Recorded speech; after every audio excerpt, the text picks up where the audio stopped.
for a God, because science can account for everything. On the other side of the argument is the reasons why people do believe in God. One can understand why people believe in God. It's a sense of being alone. It's a sense of bewilderment. It's a sense of wishing for power over other people. It's the worst of the reasons.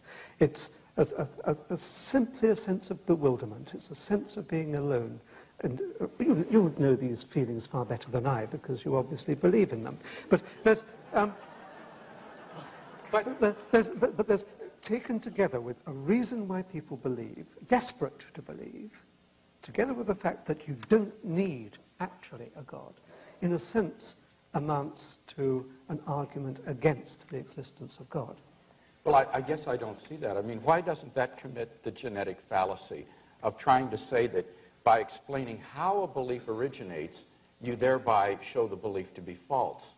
Even if it were true that belief in the existence of God were the product of fear and anxiety and so forth, which I don't for a minute admit, but even if it were, that's simply a genetic fallacy to say that because that's the way the belief originates, that therefore the belief is false. But that's only one half of the argument. I'm not saying that that alone is adequate, and I'm not saying that the fact that science can account for everything alone is also adequate. But taken together, the fact that science is omnipotent, and the fact that I can understand why people like you desperately want to believe in God, that is an argument against the existence of God. But two fallacious arguments put together don't make a sound argument, right? They are, but two legs are support. Yes, but the legs have to be sound. I mean, but these are sound. I mean, I'm arguing both the sufficiency and the necessity.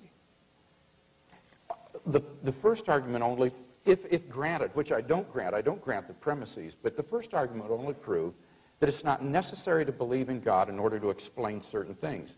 That doesn't prove God doesn't exist.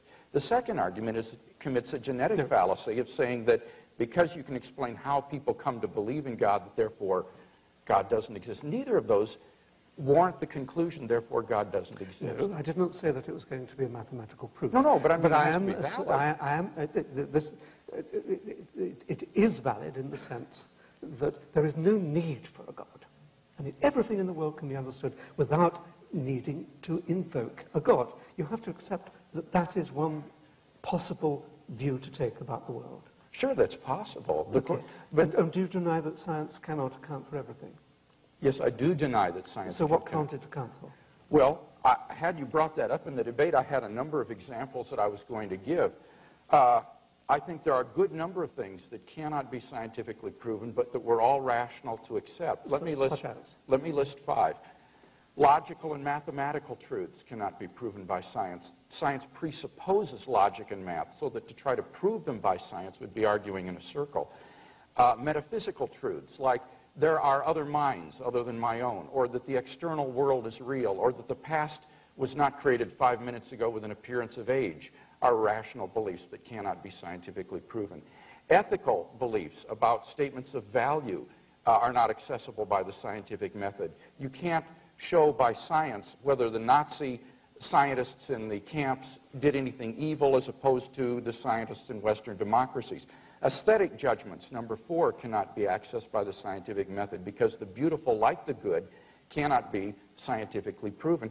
And finally, most remarkably, would be science itself. Science cannot be justified by the scientific method. Science is permeated with unprovable assumptions. For example, in the special theory of relativity, the whole theory hinges on the assumption that the speed of light is constant in a one-way direction between any 2 points A and B. But that strictly cannot be proven. We simply have to assume that in order to hold to the theory. But you're missing the whole... So put that in your pipe and smoke it. Yeah, okay.